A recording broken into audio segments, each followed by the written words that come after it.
Hi hello guys, welcome back to our channel. ಎಲ್ಲರೂ ಹೇಗಿದ್ದೀರಾ? ನಾವಂತೂ ಸೂಪರ್ ಆಗಿದ್ದೀವಿ. ನೀವು ಚೆನ್ನಾಗಿದ್ದೀರಾ ಅಂತ ಭಾವಿಸ್ತೀನಿ. ಇವತ್ತಿನ ವಿಡಿಯೋ ಏನಪ್ಪಾ ಅಂದ್ರೆ, ನಾನು ಏನ್ ಕೆಲಸ ಮಾಡ್ತೀನಿ ಅಂತ ಆಲ್ಮೋಸ್ಟ್ ಎಲ್ರಿಗೂ ಗೊತ್ತು. ಸ್ಟಿಚಿಂಗ್ ಮಾಡ್ತೀನಿ ಮನೇಲೆ ಅಂತ. ಬಟ್ ಏನೇನ್ ಸ್ಟಿಚ್ ಮಾಡ್ತೀನಿ ಅನ್ನೋದು ಯಾರಿಗೂ ಗೊತ್ತಿಲ್ಲ. ಹಾಗಾಗಿ ನಾನು ಏನ್ ಸ್ಟಿಚ್ ಮಾಡ್ತೀನಿ ಅಂತ ಹೇಳಿ ಇವತ್ತು ನಿಮ್ ಜೊತೆ ಶೇರ್ ಮಾಡ್ಕೊಂತೀನಿ.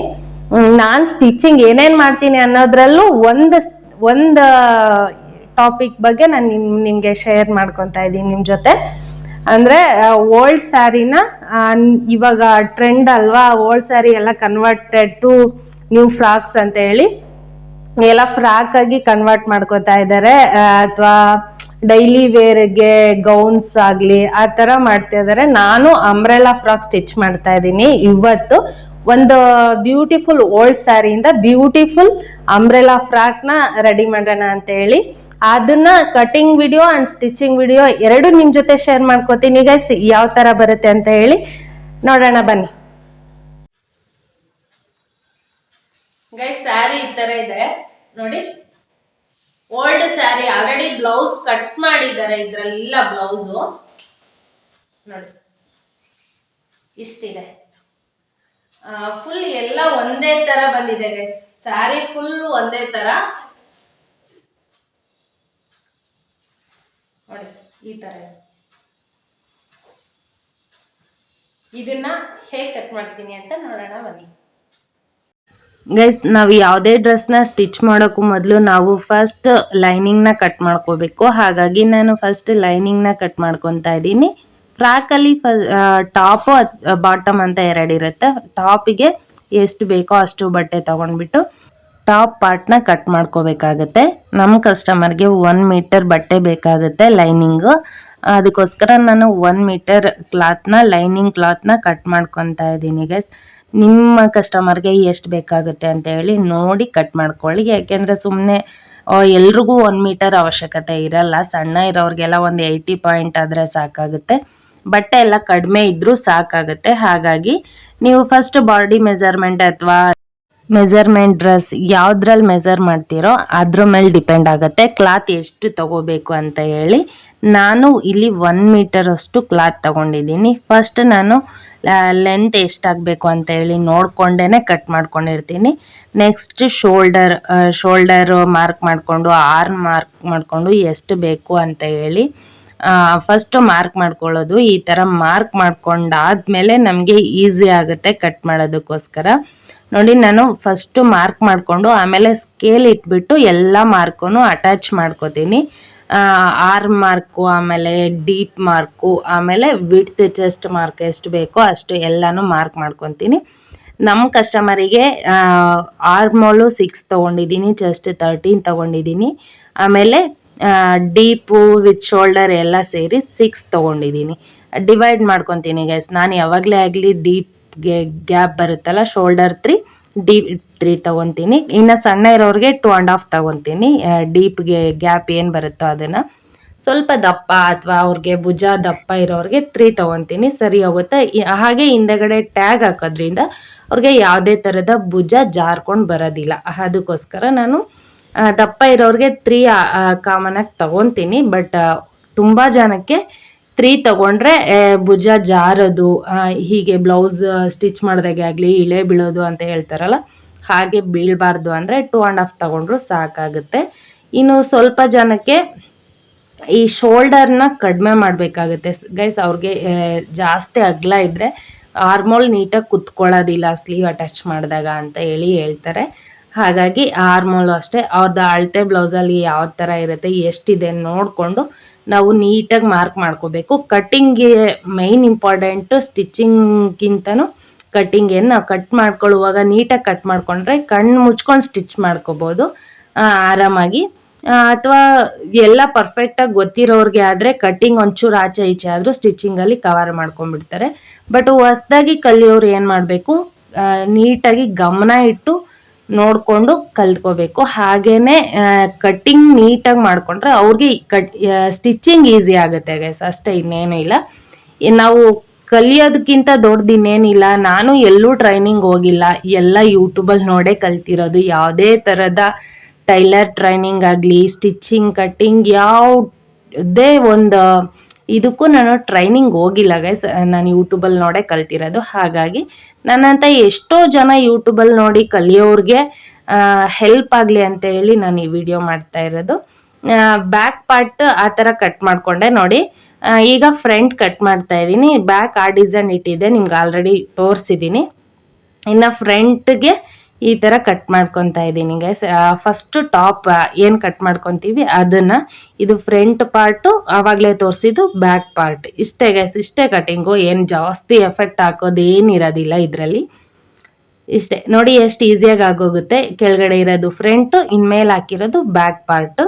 ಇದೆರಡು ಆದಮೇಲೆ ಫಸ್ಟು ನಾನು ಹೊಸ ಸ್ಯಾರಿ ಆದರೆ ಸೆರ್ಗು ಪಲ್ಲು ಅಂತೀವಲ್ಲ, ಸೆರ್ಗಲ್ಲಿ ಬ್ಲೌಸ್ ಸೆರ್ಗು ಎಲ್ಲಾನು ಒಂದೇ ತರ ಇದೆ. ಸೆರ್ಗು ಆಗ್ಲಿ ಬ್ಲೌಸ್ ಪೀಸ್ ಆಗ್ಲಿ ಎಲ್ಲಾನು ಒಂದೇ ತರ ಬಂದಿರೋದ್ರಿಂದ ಇದರಲ್ಲಿ ಸೆರ್ಗಿನ್ ಪಾರ್ಟ್ ಅಲ್ಲಿ ನಾನು ಟಾಪ್ ಪಾರ್ಟ್ ನ ಕಟ್ ಮಾಡ್ಕೊತಾ ಇದ್ದೀನಿ. ಅದನ್ನು ವೇಸ್ಟ್ ಆಗ್ಬಾರ್ದು ಅಂತ ಹೇಳಿ ಟಾಪ್ ಪಾರ್ಟ್ ಬ್ಲೌಸ್ ಅಂತ ಏನ್ ಕರಿತೀವಿ ಮೇಲ್ಗಡೆದನ್ನ, ಅದನ್ನ ಮೆಜರ್ಮೆಂಟ್ ಮಾಡಿಕೊಂಡು ವೇಸ್ಟ್ ಆಗ್ದಂಗೆ ಅಷ್ಟು ಮಾತ್ರ ಕಟ್ ಮಾಡ್ಕೊಂಡಿದ್ದೀನಿ.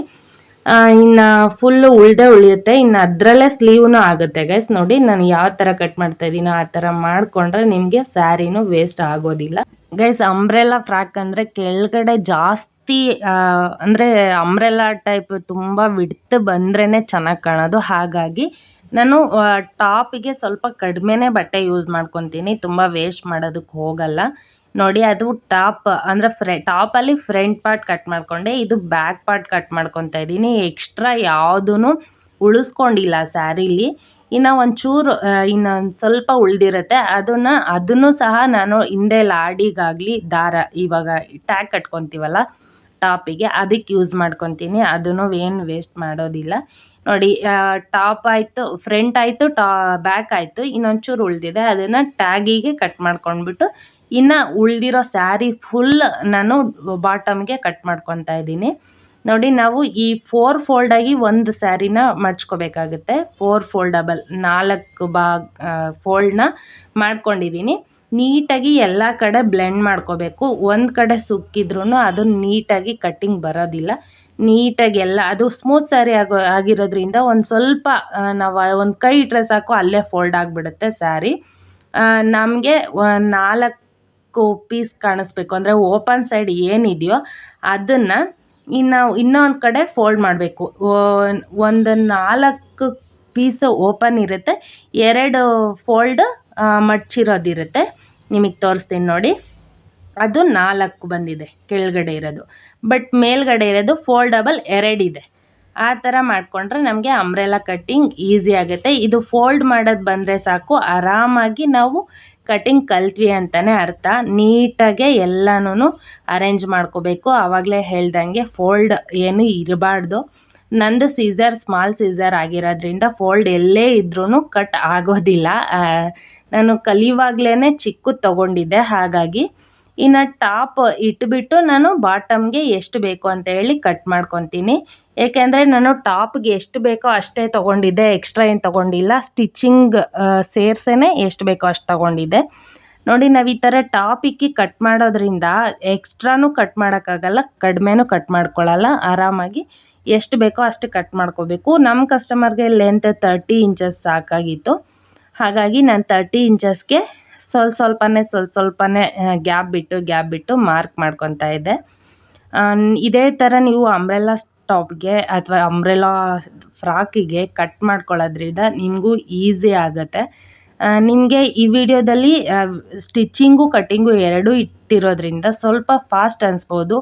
ಕಲ್ತ್ಕೊಳ್ಳೋಕ್ಕೂ ಸ್ವಲ್ಪ ಗ್ಯಾಪ್ ಜಾಸ್ತಿ ಆಯಿತು, ನೀಟಾಗಿ ಅರ್ಥ ಆಗಲಿಲ್ಲ ಅಂದರೆ ಹೇಳಿ ನಾನು ಸಪ್ರೇಟಾಗಿ ಕಟ್ಟಿಂಗ್ದೇ ಸಪ್ರೇಟು, ಸ್ಟಿಚಿಂಗ್ದೇ ಸಪ್ರೇಟಾಗಿ ಮಾಡ್ತೀನಿ. ನಿಮಗೂ ಅರ್ಥ ಆಗೋ ಥರ ಮಾಡ್ತೀನಿ. ನಿಮ್ಗೆ ಯಾರಿಗಾದ್ರೂ ಇಂಟ್ರೆಸ್ಟ್ ಇದ್ದರೆ ಖಂಡಿತ ನೀವು ಕಮೆಂಟ್ ಮಾಡ್ಬೋದು. ನಮಗೆ ಸಪ್ರೇಟಾಗಿ ಕಟ್ಟಿಂಗ್ ವಿಡಿಯೋನೇ ಸಪ್ರೇಟ್ ಇಡಿ, ಸ್ಟಿಚಿಂಗ್ ವಿಡಿಯೋನೇ ಸಪ್ರೇಟ್ ಇಡಿ ಅಂದರೆ ನಾನು ಖಂಡಿತ ಮಾಡ್ತೀನಿ. ನಿಮ್ಗೆ ಯಾರಿಗಾದ್ರೂ ಇಂಟ್ರೆಸ್ಟ್ ಇದ್ದರೆ ಪ್ಲೀಸ್ ಕಮೆಂಟ್ ಮಾಡಿ, ಅದರಲ್ಲೇನು ಬೇಜಾರಿಲ್ಲ. ಹಾಗೆ ನನ್ನ ವಿಡಿಯೋನ ಯಾರೆಲ್ಲ ಹೊಸ್ದಾಗಿ ನೋಡ್ತಾ ಇದ್ದೀರಾ ಪ್ಲೀಸ್ ಸಬ್ಸ್ಕ್ರೈಬ್ ಮಾಡ್ಕೊಂಡು ನೋಡಿ, ಲೈಕ್ ಮಾಡಿ, ಶೇರ್ ಮಾಡಿ, ಕಮೆಂಟ್ ಮಾಡಿ, ಸಪೋರ್ಟ್ ಮಾಡಿ ಅಂತ ಕೇಳ್ಕೊತೀನಿ. ಗೈಸ್ ನಾನು ಮೇಲ್ಗಡೆದೂ ಹಾಗೇ ಮಾರ್ಕ್ ಮಾಡ್ಕೊಂಡಿದ್ದೆ. ಟಾಪ್ ಇಟ್ಬಿಟ್ಟು ಯಾವ ಥರ ಬರುತ್ತೆ ಅಂತೇಳಿ ನಿಮಗೆ ತೋರಿಸ್ತೀನಿ ನೋಡಿ. ಈ ಥರ ಕಟ್ ಮಾಡ್ಕೊಳ್ಳೋದ್ರಿಂದ ನಮಗೆ ಈ ಕಟ್ಟಿಂಗಲ್ಲೇ ಅರ್ಧ ಅಂಬ್ರೆಲ್ಲ ಫುಲ್ ಗೊತ್ತಾಗ್ಬಿಡುತ್ತೆ ಯಾವ ಥರ ಬಂದಿದೆ ಅಂತ ಹೇಳಿ. ಅಂಬ್ರೆಲ್ಲ ಟಾಪ್ ಫೈನಲ್ ಯಾವ ಥರ ಇರುತ್ತೆ ಅಂತಲೂ ನಮಗೆ ಗೊತ್ತಾಗುತ್ತೆ. ಈಗ ನೋಡಿ ಯಾವ ಥರ ಕಾಣ್ತಾ ಇದೆ. ಎಷ್ಟು ಅಗಲ ಅಂಬ್ರೆಲ್ಲ ಬಂದಿದೆ ಅಂದರೆ ನನಗಂತೂ ತುಂಬ ಖುಷಿ ಆಯಿತು. ಅವ್ರಿಗೆ ಪ್ಯಾಂಟ್ ಕೆಳಗಡೆ ಟಾಪ್ ವೇರ್ ಮಾಡಿದ್ಮೇಲೆ ಪ್ಯಾಂಟ್ ಕಾಣೋ ಥರ ಇರಬೇಕಂತೆ. ಹಾಗಾಗಿ ನಾನು ಸ್ವಲ್ಪ ಚಿಕ್ಕದಾಗಿ ಕಟ್ ಮಾಡಿದ್ದೀನಿ. ಅದೇ ಫ್ರಾಕ್ ಆಗಿದ್ರೆ ಲಾಂಗಾಗಿ ಇನ್ನೂ ತುಂಬ ಚೆನ್ನಾಗಿರೋದು. ನಾನು ಫಸ್ಟ್ ಟಾಪ್ ರೆಡಿ ಮಾಡ್ಕೊತಾ ಇದ್ದೀನಿ ಗೈಸ್. ಇನ್ನು ಕಟ್ಟಿಂಗ್ ವಿಡಿಯೋ ಇಷ್ಟೇ ಮುಗೀತು, ಆರಾಮ್ಸೆ ಕಟ್ ಮಾಡ್ಕೋಬೋದು. ಇನ್ನು ಸ್ಟಿಚಿಂಗಿಗೆ ಬಂದರೆ ನಾವು ಬ್ಲೌಸ್ಗೆಲ್ಲ ಯಾವ ಥರ ನೆಕ್ ಸ್ಟಿಚ್ ಮಾಡ್ಕೊತೀವೋ ಅದೇ ಥರ ಸ್ಟಿಚ್ ಮಾಡ್ಕೊಳ್ಳೋದು. ನಾನು ಲೈನಿಂಗಿಗೆ ಒಂದು ನೀಡಲ್ಸ್ ಆಗಲಿ ಗುಂಡು ಪಿನ್ ಆಗಲಿ ಯೂಸ್ ಮಾಡ್ತೀನಿ. ಏಕೆಂದರೆ ಅದು ನೀಟಾಗೆ ಕುತ್ಕೊಳ್ಳೋದಿಲ್ಲ. ಬಟ್ಟೆ ಸ್ಮೂತ್ ಇರೋದ್ರಿಂದ ಕ್ಲಾತ್ ಜಾರ್ಕೊಂಡು ಹೋಗೋ ಚಾನ್ಸಸ್ ಇರುತ್ತೆ. ಅದಕ್ಕೋಸ್ಕರ ನಾನು ಗುಂಡು ಪಿನ್ ಯೂಸ್ ಮಾಡ್ತೀನಿ ಆಚೆ ಈಚೆ ಹಾಕ್ಕೊಳ್ಳೋದಕ್ಕೆ. ಇನ್ನು ನೆಕ್ ಪಾರ್ಟ್ ಯಾವ ಥರ ಸ್ಟಿಚ್ ಮಾಡ್ಕೋಬೇಕು ಅಂತೇಳಿ ನಿಮಗೆ ಆಲ್ಮೋಸ್ಟ್ ಗೊತ್ತೇ ಇರುತ್ತೆ. ಬ್ಲೌಸ್ ಎಲ್ಲ ಯಾವ ಥರ ಸ್ಟಿಚ್ ಮಾಡ್ತೀರಾ ನೆಕ್ ಅಂತೇಳಿ ಅದೇ ಥರ ನಾನು ಸ್ಟಿಚ್ ಮಾಡಿಕೊಂಡು ಅದನ್ನು ಕಟ್ ಮಾಡಿಬಿಟ್ಟು ಉಲ್ಟಾ ತಿರುವಾಕಿ ಕಿನರಿ ಹಾಕೋದು ಅಷ್ಟೇ. ನಾನು ಅದೇ ಥರ ಸೇಮ್ ಸ್ಟಿಚ್ ಮಾಡ್ಕೊಳ್ಳೋದು ನೋಡಿ. ಗುಂಡು ಪಿನ್ ಏನು ಹಾಕಿದೆ ಅದನ್ನು ಈಗ ರಿಮೂವ್ ಮಾಡ್ಕೋತೀನಿ. ನೆಕ್ ಪಾರ್ಟಿಗೆ ಅಷ್ಟೇ ಯೂಸ್ ಆಗುತ್ತೆ ಅದು. ನೆಕ್ ಪಾರ್ಟ್ ಒಂದು ಕರೆಕ್ಟಾಗಿ ಬಂತು ಅಂದರೆ ಗುಂಡು ಪಿನ್ ಅವಶ್ಯಕತೆ ಇರೋದಿಲ್ಲ. ನಾನು ನೆಕ್ಕು ಮೇನ್ ಕ್ಲಾತಲ್ಲಿ ನೆಕ್ ಮುಂಚೆನೇ ಕಟ್ ಮಾಡಿರಲ್ಲ, ಅದನ್ನು ಲೈನಿಂಗ್ ಅಟ್ಯಾಚ್ ಆದಮೇಲೆ ನೆಕ್ ಕಟ್ ಮಾಡಿ ಈ ಥರ ರಿವರ್ಸ್ ಫೋಲ್ಡ್ ಮಾಡಿ ಈಗ ಕಿನ್ನರಿ ಹಾಕಿದ್ಮೇಲೆ ಲೈನಿಂಗ್ ಅಟ್ಯಾಚ್ ಮಾಡ್ಕೊಳ್ಳೋದು. ಫಸ್ಟ್ ನಾನು ಇದನ್ನು ರೆಡಿ ಮಾಡ್ಕೊತೀನಿ. ಫ್ರಂಟ್ ಪಾರ್ಟ್ ಅಥವಾ ಬ್ಯಾಕ್ ಪಾರ್ಟ್ ಯಾವುದೇ ಆಗಲಿ ರೆಡಿ ಮಾಡಿಕೊಂಡ್ರೂ ಫಸ್ಟ್ ನೆಕ್ ಪಾರ್ಟ್ ರೆಡಿ ಮಾಡಿಕೊಂಡು ಆಮೇಲೆ ಲೈನಿಂಗ್ ಅಟ್ಯಾಚ್ ಮಾಡ್ಕೊಳ್ಳೋದು. ನೋಡಿ ನೆಕ್ಕಿಗೆ ಕಿನ್ನರಿ ಹಾಕ್ತಾಯಿದ್ದೀನಿ ಚಿಕ್ಕದಾಗಿ. ನಿಮಗೆ ಯಾವ ಶೇಪ್ ಬೇಕಂದ್ರೂ ನೀವು ಫ್ರಂಟ್ ಅಥವಾ ಬ್ಯಾಕ್ ಯಾವ ಶೇಪ್ ಬೇಕಂದ್ರೂ ಇಟ್ಕೊಂಡು ಡಿಸೈನ್ ಮಾಡ್ಕೋಬೋದು ಗೈಸ್. ಅದು ನಿಮ್ಮ ಚಾಯ್ಸ್, ಯಾವುದು ಚೆನ್ನಾಗಿ ಕಾಣುತ್ತೆ ನಿಮ್ಗೆ ಯಾವ್ದು ಇಷ್ಟನೋ ಆ ಥರ. ನಾನು ಇಲ್ಲಿ ವಿ ಶೇಪಲ್ಲಿ ಡಿಸೈನ್ ಮಾಡ್ಕೊಂಡಿದ್ದೀನಿ. ವಿ ಶೇಪ್ ಹತ್ರ ಒಂದು ನೀಡಲ್ ನಿಲ್ಲಿಸ್ಬಿಟ್ಟು ನಿಧಾನವಾಗಿ ಆಮೇಲೆ ಮುಂದಕ್ಕೆ ಮೂವ್ ಮಾಡ್ಕೊಬೇಕು.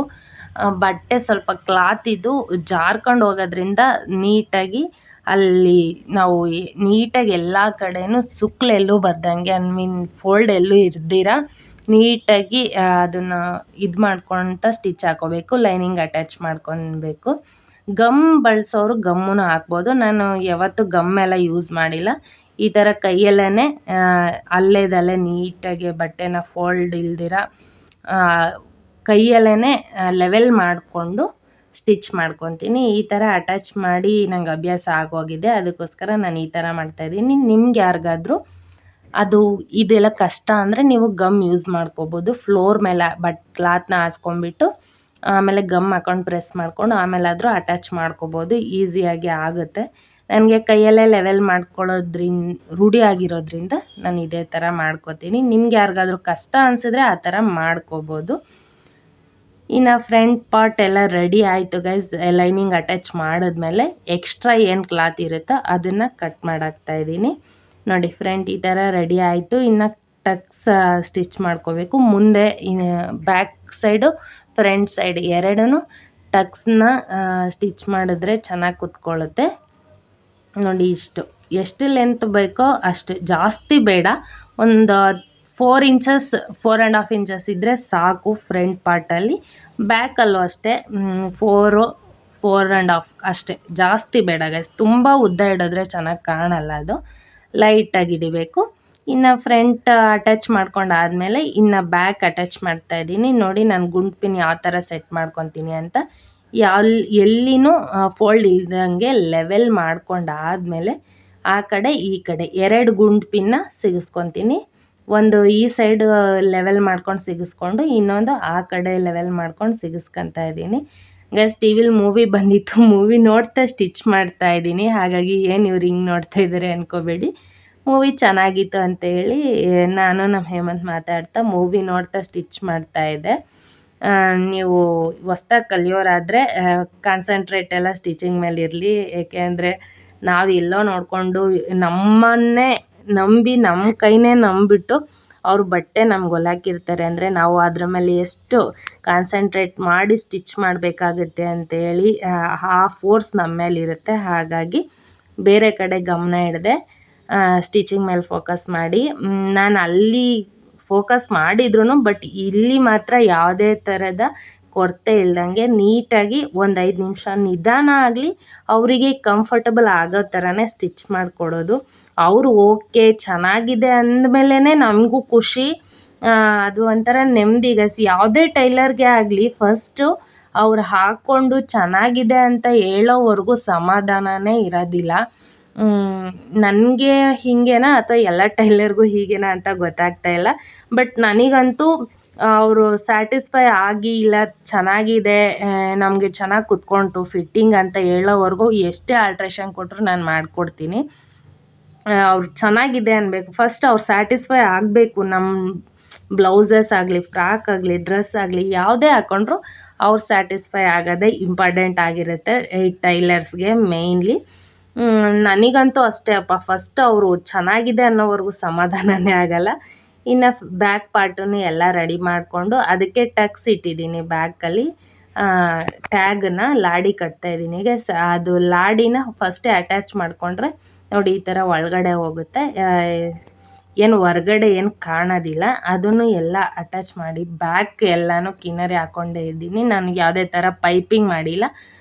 ಮತ್ತು ಆಮೇಲೆ ಇದಕ್ಕೂ ಲೈನಿಂಗ್ ಎಲ್ಲ ಫುಲ್ ಅಟ್ಯಾಚ್ ಮಾಡಿ ಆದಮೇಲೆ ಎಕ್ಸ್ಟ್ರಾ ಪೀಸಸ್ ಏನಿರುತ್ತೋ ಅದನ್ನು ಕಟ್ ಮಾಡಿ ಹಾಕ್ಬಿಡ್ಬೇಕು ಗೈಸ್. ಲಾಸ್ಟಿಗೆ ಬ್ಯಾಕಲ್ಲೂ ಒಂದು 4.5 ಇಂಚಸ್ ತಕ್ಕ ಇಟ್ಬಿಟ್ರೆ ಫುಲ್ ಬ್ಯಾಕ್ ಪಾರ್ಟೂ ರೆಡಿ. ಈಗ ಫ್ರಂಟು ಬ್ಯಾಕು ಎರಡೂ ರೆಡಿ ಆದಮೇಲೆ ನಾವು ಫ್ರಂಟ್ ಬ್ಯಾಕ್ ಅಟ್ಯಾಚ್ ಮಾಡ್ಕೊಳ್ಳೋಣ. ಫಸ್ಟ್ ಫ್ರಂಟ್ ಟಾಪ್ ಎಲ್ಲ ಫುಲ್ ರೆಡಿ ಮಾಡಿ ಆದಮೇಲೆ ಬಾಟಮ್ ಟಚ್ ಮಾಡೋಣ ಅಂತ ಹೇಳಿ ಫಸ್ಟ್ ನಾನು ಫ್ರಂಟ್ ಬ್ಯಾಕ್ ಅಟ್ಯಾಚ್ ಮಾಡ್ತಾಯಿದ್ದೀನಿ. ಫ್ರಂಟು ಬ್ಯಾಕ್ ಅಟ್ಯಾಚು ಸ್ವಲ್ಪ ರಫ್ ಎಲ್ಲ ಚೆನ್ನಾಗಿ ಮಾಡಬೇಕು ಟಾಪಲ್ಲಾದರೆ, ಯಾಕಂದರೆ ಪದೇ ಪದೇ ಆಲ್ಟ್ರೇಷನ್ ಎಲ್ಲ ಬರಬಾರ್ದು ಅಂತೇಳಿ ನೀಟಾಗಿ ಫ್ರಂಟು ಬ್ಯಾಕ್ ಅಟ್ಯಾಚ್ ಮಾಡಿಕೊಂಡು ನೋಡಿ ಫೈನಲಿ ಫ್ರಂಟು ಬ್ಯಾಕ್ ಅಟ್ಯಾಚ್ ಈ ಥರ ಇರುತ್ತೆ. ಆಮೇಲೆ ಸ್ಲೀವ್ ಅಟ್ಯಾಚ್ ಮಾಡ್ಕೋಬೇಕು. ಸ್ಲೀವ್ ಫಸ್ಟು ಡೋರ್ ಹೊಡ್ಕೊಳ್ಳೋಣ. ಅಂದರೆ ನಾನು ಲಾಂಗ್ ಸ್ಲೀವ್ ಇಡ್ತಾಯಿದ್ದೀನಿ, ಶಾರ್ಟ್ ಅಲ್ಲ. 3/4ಗಿಂತ ಸ್ವಲ್ಪ ಉದ್ದ, ಫುಲ್ ಉದ್ದನೂ ಇಲ್ಲ. ಆ 3/4 ಸ್ಲೀವ್ಗೆ ಫಸ್ಟು ಕೆಳಗಡೆ ಫೋಲ್ಡ್ ಮಾಡಿ ಸ್ಟಿಚ್ ಮಾಡ್ಕೊತಾ ಇದ್ದೀನಿ. ಆಮೇಲೆ ಫೋಲ್ಡ್ ಮಾಡಿ ಒಂದು ನ್ಯಾಚ್ ಹೊಡ್ಕೊಂಡು ಸೆಂಟರ್ ಎಲ್ಲಿ ಬರುತ್ತೋ ಫಸ್ಟು ನಾವು ಸೆಂಟರ್ನ ಮ್ಯಾಚ್ ಮಾಡ್ಕೋಬೇಕಾಗುತ್ತೆ. ಏಕೆಂದರೆ ಅದೇ ಮೇಯ್ನ್ ಬ್ಲೌಸ್ಗೆ ಆಗಲಿ ಡ್ರೆಸ್ಗೆ ಆಗಲಿ ಸ್ಲೀವ್ ನೀಟಾಗಿ ಕುತ್ಕೋಬೇಕು ಅಂದರೆ ಸೆಂಟರ್ ಏನು ಮಾರ್ಕ್ ಇರುತ್ತೋ ಅದನ್ನು ಒಂದು ನ್ಯಾಚ್ ಥರ ಹೊಡ್ಕೊಂಬಿಟ್ಟು ನೀಟಾಗಿ ಸ್ಲೀವ್ ಅಟ್ಯಾಚ್ ಮಾಡ್ಕೋಬೋದು. ಸ್ಲೀವ್ ಕೆಳಗಡೆ ಇಟ್ಟಾದರೂ ಸ್ಲೀವ್ ಅಟ್ಯಾಚ್ ಮಾಡ್ಬೋದು ಅಥವಾ ಮೇಲ್ಗಡೆಯಿಂದ ಆದರೂ ಮಾಡ್ಬೋದು. ಕೆಳಗಡೆಯಿಂದ ಮಾಡೋದ್ರಿಂದ ತುಂಬ ಚೆನ್ನಾಗಿ ಕುತ್ಕೊಳ್ಳುತ್ತೆ. ಆದರೆ ನನಗೆ ಸ್ಟಾರ್ಟಿಂಗಿಂದನೂ ಸ್ಲೀವ್ನ ಮೇಲಿಟ್ಟು ಸ್ಟಿಚ್ ಮಾಡೇ ಅಭ್ಯಾಸ. ಹಾಗಾಗಿ ನಾನು ಸ್ಲೀವ್ನ ಮೇಲಿಂದನೇ ಅಟ್ಯಾಚ್ ಮಾಡ್ತಾಯಿದ್ದೀನಿ. ಫಿನಿಶಿಂಗ್ ಹೀಗೆ ಮಾಡಿದ್ರೂ ಚೆನ್ನಾಗಿ ಬರುತ್ತೆ, ಹಾಗೆ ಮಾಡಿದ್ರೆ ಇನ್ನೂ ಚೆನ್ನಾಗಿ ಬರುತ್ತೆ ಅಂತ ಹೇಳ್ತಾರೆ ಸೀನಿಯರ್ಸು. ನನಗೆ ಇದೇ ಚೆನ್ನಾಗಿರೋದ್ರಿಂದ ನಾನು ಇದೇ ಅಭ್ಯಾಸ ಮಾಡ್ಕೊಂಡಿದ್ದೀನಿ. ಹಾಗೆ ನನಗೆ ಪರ್ಫೆಕ್ಟಾಗಿ ಕೂಡ ಇದೇ ಬರುತ್ತೆ. ಅದಕ್ಕೋಸ್ಕರ ನಾನು ಇದೇ ಥರ ಸ್ಲೀವ್ ಅಟ್ಯಾಚ್ ಮಾಡೋದು. ಫೈನಲಾಗಿ ತೋರಿಸ್ತೀನಿ ನಿಮಗೆ ಸ್ಲೀವ್ ಅಟ್ಯಾಚ್ ಆದಮೇಲೆಲ್ಲ ಯಾವ ಥರ ಇರುತ್ತೆ. ಡ್ರೆಸ್ ಫಿನಿಶ್ ಆದಮೇಲೆ ತೋರಿಸ್ತೀನಿ. ಇನ್ನು ಸ್ಲೀವ್ ಅಟ್ಯಾಚ್ ಆದಮೇಲೆ ಟಾಪ್ ಫುಲ್ ರೆಡಿ ಆಗುತ್ತೆ. ರೆಡಿ ಆದಮೇಲೆ ಇನ್ನು ಬಾಟಮ್ಗೆ ಹೋದರೆ ಫಸ್ಟು ಬಾಟಮಲ್ಲಿ ಲೈನಿಂಗ್ ಅಟ್ಯಾಚ್ ಮಾಡ್ಕೊಳ್ಳೋದಕ್ಕೆ ಸ್ವಲ್ಪ ವಿಡ್ತ್ ಲೈನಿಂಗ್ ತೊಗೊಂಡಿರಬೇಕು. ಹಾಗಾಗಿ ನಾನು ನೆರಿಗೆ ಅಂದರೆ ಫ್ರಿಲ್ ಮಾಡಿಕೊಡ್ತಾ ಇದ್ದೀನಿ ಲೈನಿಂಗಲ್ಲಿ. ಅವ್ರಿಗೆ ಸ್ವಲ್ಪ ಹೆಜ್ಜೆ ಎತ್ತಿಡುವಾಗ್ಲೂ ಫ್ರೀ ಅನಿಸ್ಬೇಕು, ಜಾಸ್ತಿ ಇಕ್ಕಟ್ಟು ಥರ ಇರಬಾರ್ದು. ಹಾಗಾಗಿ ಸ್ವಲ್ಪ ನಾನು ಫ್ರಿಲ್ ಇಡ್ಕೊತಾ ಇದ್ದೀನಿ ಲೈನಿಂಗ್ ಪಾರ್ಟಲ್ಲಿ. ಎಷ್ಟು ಬೇಕೋ ಅಷ್ಟು ಟಾಪ್ನ ಮೆಜರ್ ಮಾಡಿಕೊಂಡು ಟಾಪ್ ಎಷ್ಟು ಬಿಡ್ತಿದೆಯೋ ಅಷ್ಟೇ ಲೈನಿಂಗು ತಗೊಂಡು ಫ್ರಿಲ್ ಹಿಡಿತಾ ಇದ್ದೀನಿ. ಫ್ರಿಲ್ ಹಿಡ್ದಾದ್ಮೇಲೆ ನಾನು ಟಾಪ್ನ ಅಟ್ಯಾಚ್ ಮಾಡ್ಕೋತೀನಿ ಗೈಸ್. ಅಂದರೆ ಲೈನಿಂಗ್ ಮೇನ್ ಫ್ಯಾಬ್ರಿಕ್ನ ಲೈನಿಂಗಿಗೆ ಅಟ್ಯಾಚ್ ಮಾಡ್ಕೊತಾ ಇದ್ದೀನಿ. ಇದು bottom, actually lining with top ಅಂತ ಇದ್ದೀನಿ, ಅದು ಮೇನ್ ಫ್ಯಾಬ್ರಿಕ್, ಟಾಪ್ ಅಲ್ಲ ಮೇನ್ ಫ್ಯಾಬ್ರಿಕ್ಕು ವಿತ್ ಲೈನಿಂಗ್ ಎರಡೂ ಈಗ ಮುಂಚೆನೇ ಅಟ್ಯಾಚ್ ಮಾಡ್ಕೊತಾ ಇದ್ದೀನಿ. ಎರಡು ಅಟ್ಯಾಚ್ ಆದಮೇಲೆ ಟಾಪ್ ಬಾಟಮ್ ಅಟ್ಯಾಚ್ ಮಾಡೋದು. ಯಾವ ಥರ ಅಟ್ಯಾಚ್ ಮಾಡೋದು ಅಂತ ಹೇಳಿ ನಾನು ನಿಮಗೆ ತೋರಿಸ್ತೀನಿ ನೋಡಿ. ಫಸ್ಟ್ ನಾನು ಬಾಟಮ್ನ ಅಲ್ಲಿ ಹಾಕೊಂಡಿದ್ದೀನಿ ಕೆಳಗಡೆ. ಇನ್ನಾದ್ಮೇಲೆ ಟಾಪ್ ಮೇಲ್ಗಡೆ ಹಾಕೊತಾ ಇದ್ದೀನಿ. ಫಸ್ಟ್ ಬಾಟಮ್ನ ಸೀದಾ ಹಾಕೊಂಡು ಟಾಪ್ನ ಉಲ್ಟಾ ಹಾಕೊತಾ ಇದ್ದೀನಿ. ನಿಮಗೆ ಕಾಣ್ತಾ ಇದೆ ನೋಡಿ, ಅದೇ ತರ ಸೇಮ್. ಆ ಕಡೆ ಒಂದು ಸ್ವಲ್ಪ ಆ ಕಡೆ ಸ್ಟಿಚ್ಚಿಗೆ ಒಂದು ಸ್ವಲ್ಪ ಬಿಟ್ಬಿಟ್ಟು ಇನ್ನು ನೀಟಾಗಿ ಎರಡೂ ಜೋಡಿಸ್ಕೊಂಡು ಟಾಪು ಬಾಟಮ್ ಎರಡು ಅಟ್ಯಾಚ್ ಮಾಡ್ಕೋಬೇಕು. ಕೆಳಗಡೆ ಫ್ಯಾಬ್ರಿಕ್ ಎಲ್ಲ ಬರ್ತಾ ಇರುತ್ತೆ, ನೀಟಾಗಿ ನೋಡಿಕೊಂಡು ಟಾಪು ಬಾಟಮ್ ಎರಡೂ ಲೆವೆಲ್ ಆಗಿ ಇಟ್ಕೊಂಡು ಸ್ಟಿಚ್ ಹಾಕೋಬೇಕು. ನೋಡಿ ಹಾಗೆ ನಿಧಾನಕ್ಕೆ ಆಗಲಿ, ಕ್ಲಾತ್ ಏನೋ ಫೋಲ್ಡ್ ಆಗ್ದಂಗೆ ನೀಟಾಗಿ ಲೆವೆಲ್ ಮಾಡ್ಕೊತ ಹಾಕಬೇಕು ಸ್ಟಿಚ್ನ. Front top back top bottom attach ಮಾಡಿದ್ದೀನಿ ಫೈನಲಿ. ಈಗ ಸೈಡ್ ಸ್ಟಿಚ್ ಮಾಡಿಕೊಂಡ್ರೆ ಫ್ರಾಕು ರೆಡಿ ಆಗುತ್ತೆ. ಹಾಗೆ ಬಾಟಮ್ ಸ್ಟಿಚ್ ಲಾಸ್ಟಿಗೆ ಆಗೋದು. ಫಸ್ಟ್ ಸೈಡಲ್ಲಿ ಸ್ಟಿಚ್ ಹಾಕೊಂಡ್ಬಿಡೋಣ. ಲೆಂತಿ ಸ್ಲೀವ್ ಆಗಿರೋದ್ರಿಂದ ಸ್ವಲ್ಪ ನಾನು ಸ್ಲೀವ್ಗೆ ಲೈನಿಂಗ್ ಎಲ್ಲ ಏನು ಅಟ್ಯಾಚ್ ಮಾಡಿಲ್ಲ ಗೈಸ್. ಲೈನಿಂಗ್ ವಿತೌಟ್ ಲೈನಿಂಗೇ ಚೆನ್ನಾಗಿ ಕಾಣುತ್ತೆ ಅಂತ ಹೇಳಿ ವಿತೌಟ್ ಲೈನಿಂಗ್ ಹಾಕಿದ್ದೀನಿ. ಲೈನಿಂಗ್ ಹಾಕಿದ್ರೆ ಅದೂ ದಪ್ಪ ಆಗುತ್ತೆ, ಸ್ವಲ್ಪ ತೆಳುಗೆ ಟ್ರೆಂಡಿ ಆಗಿರುತ್ತೆ ಅಂತೇಳಿ ಸ್ಲೀವ್ಗೆಲ್ಲ ಲೈನಿಂಗ್ ಏನು ಅಟ್ಯಾಚ್ ಮಾಡಿಲ್ಲ. ಈಗ ಸೈಡ್ ಸ್ಟಿಚ್ ಮಾಡ್ಕೊಳ್ಳೋಣ.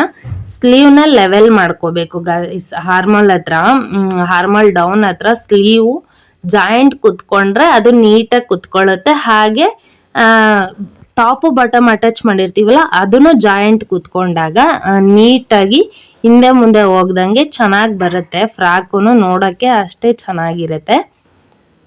ನೋಡಿ ಜಾಯಿಂಟ್ ಈ ಥರ ಕುಂಡ್ರಿಸ್ಕೋಬೇಕು.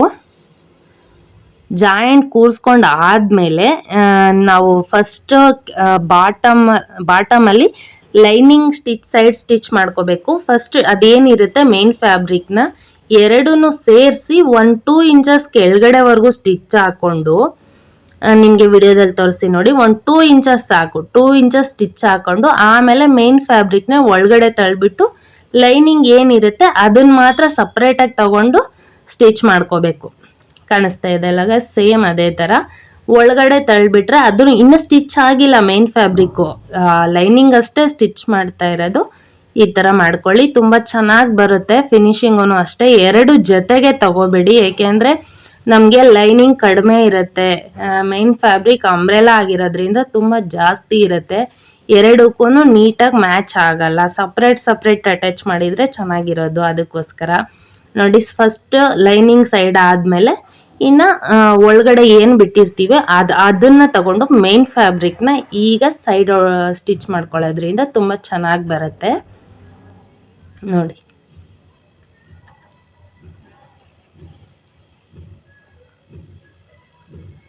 ಗೈಸ್, ನಾನು ಮುಂಚೆನೇ ಹೇಳಿದೆ ನಿಮಗೆ, ನಾನು ಯಾವುದೇ ಥರ ಟೈಲರಿಂಗ್ ಕ್ಲಾಸಸ್ ಹೋಗಿಲ್ಲ, ಎಲ್ಲೂ ಟೈಲರಿಂಗ್ ಕಲಿಯೋದಕ್ಕೆ ಹೋಗಿಲ್ಲ. ನಾನು ಯೂಟ್ಯೂಬಲ್ಲಿ ನೋಡೇ ಕಲ್ತಿರೋದು. ಹಾಗೆ ಏನೇ ಮಿಸ್ಟೇಕ್ಸ್ ಇದ್ರೂ ಕಮೆಂಟ್ ಮಾಡಿ, ನಾನು ತಿದ್ಕೋತೀನಿ. ಏಕೆಂದರೆ ನಾನೇನು ಎಕ್ಸ್ಪರ್ಟ್ ಟೈಲರ್ ಅಲ್ಲ. ಈಗ ಮೆಜರ್ಮೆಂಟ್ ನೋಡಿಕೊಂಡು ಬಾಡಿ ಮೆಜರ್ಮೆಂಟ್ ನೋಡಿಕೊಂಡು ಸೈಡ್ ಎಷ್ಟು ಸ್ಟಿಚ್ ಬೇಕೋ ಅಷ್ಟು ಸ್ಟಿಚ್ ಹಾಕ್ಕೊಳ್ತಾ ಇದ್ದೀನಿ. ಲಾಸ್ಟಿಗೆ ಬಾಟಮ್ ಸ್ಟಿಚ್ ಮಾಡಿ ಆದಮೇಲೆ ಫುಲ್ ರೆಡಿ ಆಗುತ್ತೆ. ನಾನು ನಿಮಗೆ ತೋರಿಸ್ತೀನಿ ಯಾವ ಥರ ಅಂತ. ಹಾಗೆ ಹೇಳ್ದಾಗೆ ಇದರಲ್ಲಿ ಏನಾದರೂ ಮಿಸ್ಟೇಕ್ಸ್ ಇದ್ದರೆ ಕಂಪಲ್ಸರಿ ನೀವು ಕಮೆಂಟ್ ಮಾಡ್ಬೋದು, ನಾನು ಸರಿ ಮಾಡ್ಕೊತೀನಿ. ಅಯ್ಯೋ ಇದು ಹಂಗಲ್ಲ ಹಿಂಗಲ್ಲ ಅಂತ ಹೇಳಿ ಕಮೆಂಟ್ ಎಲ್ಲ ಮಾಡಬೇಡಿ.